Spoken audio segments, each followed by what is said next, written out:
Hai teman-teman, bagaimana sih tindakan hukum masyarakat desa jika diasumsikan telah terjadi penyalahgunaan wewenang dalam alokasi dana desa? Hal ini sudah saya rangkum dan saya jelaskan dalam video kali ini. Selamat menyaksikan. Sebelum saya menjelaskan langkah hukum yang dapat dilakukan oleh masyarakat dalam membuktikan adanya penyalahgunaan keuangan desa, saya akan membahas tentang apa sih keuangan desa itu. Keuangan desa adalah semua hak dan kewajiban desa yang dapat dinilai dengan uang serta segala sesuatu berupa uang dan barang yang berhubungan dengan pelaksanaan hak dan kewajiban desa. Hak dan kewajiban desa menimbulkan pendapatan, belanja, pembiayaan, dan pengelolaan keuangan desa. Lalu muncul pertanyaan, dari mana sih sumber pendapatan desa?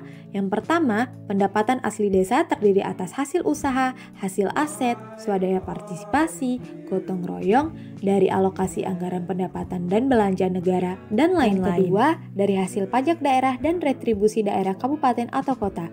Juga alokasi dana desa dari dana perimbangan yang diterima oleh kabupaten atau kota. Yang ketiga, dari anggaran pendapatan dan belanja daerah provinsi, dan dari anggaran pendapatan belanja daerah kabupaten atau dan kota. Yang terakhir adalah dari hibah atau sumbangan yang tidak mengikat dari pihak ketiga, dan lain-lain. Menurut pasal 1 angka 9 Peraturan Pemerintah Nomor 47 Tahun 2015, yang dimaksud dengan alokasi dana desa atau ADD adalah dana perimbangan yang diterima kabupaten atau kota dalam anggaran pendapatan dan belanja daerah kabupaten atau kota setelah dikurangi dana alokasi khusus. Jadi, ketentuan mengenai pengalokasian anggaran dana desa dan pembagian anggaran dana desa kepada setiap desa ditetapkan dengan peraturan bupati atau wali kota. Dan dalam menjalankan tugasnya, perangkat desa dilarang melakukan hal-hal berikut. Ada beberapa hal yang saya garis bawahi. Yang pertama, perangkat desa dilarang melakukan kolusi,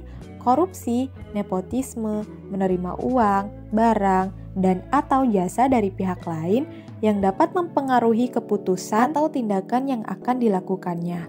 Nah, hal ini tentu saja merugikan kepentingan umum. Perangkat desa yang melanggar larangan tersebut dikenai sanksi administratif berupa teguran lisan atau teguran tertulis. Dalam hal sanksi administratif tidak dilaksanakan, dilakukan tindakan pemberhentian sementara dan dapat dilanjutkan dengan pemberhentian. Hal ini tentu saja sejalan dengan pasal 3 Undang-Undang Nomor 31 Tahun 1999 yang berbunyi bahwa setiap orang dengan tujuan menguntungkan diri sendiri atau orang lain atau suatu korporasi menyalahgunakan wewenang, kesempatan, atau kedudukan yang dapat merugikan keuangan negara atau perekonomian negara dipidana dengan pidana penjara seumur hidup atau pidana paling singkat 1 tahun dan paling lama 20 tahun dan atau denda paling sedikit 50 juta dan paling banyak 1 miliar. Jadi, jika itu berkaitan dengan penyalahgunaan keuangan desa seperti penyalahgunaan anggaran dana desa, maka perbuatan tersebut bisa dikategorikan sebagai korupsi. Langsung saja ke pokok permasalahannya, yaitu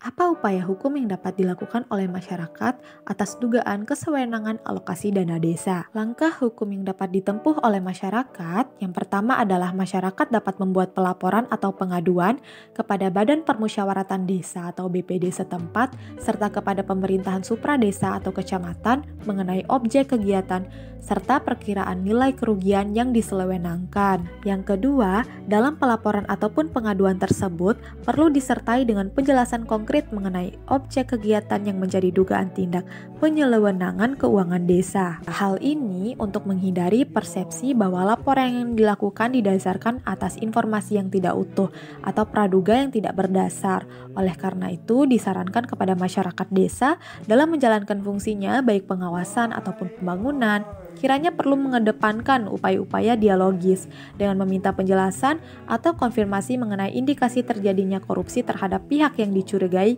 atau terlibat melakukan tindak penyelewenangan tersebut. Yang ketiga adalah menyampaikan dugaan penyelewenangan. Maka masyarakat dapat menyampaikan dugaan penyelewenangan dana desa kepada pemerintah kabupaten, dalam hal ini adalah bupati dan SKPD yang membidangi pembinaan penyelenggaraan pemerintahan desa, atau jika memang masyarakat mempunyai bukti yang kuat dan dapat dipertanggungjawabkan di muka hukum atas dugaan penyelewenangan dana desa atau korupsi yang dimaksud, maka masyarakat berhak melaporkan oknum tersebut kepada pihak aparat penegak hukum atas proses tindak lanjut. Kesimpulannya adalah masyarakat harus memberikan informasi serta dukungan dan bukti yang memadai terjadinya tindakan korupsi yang dimaksud.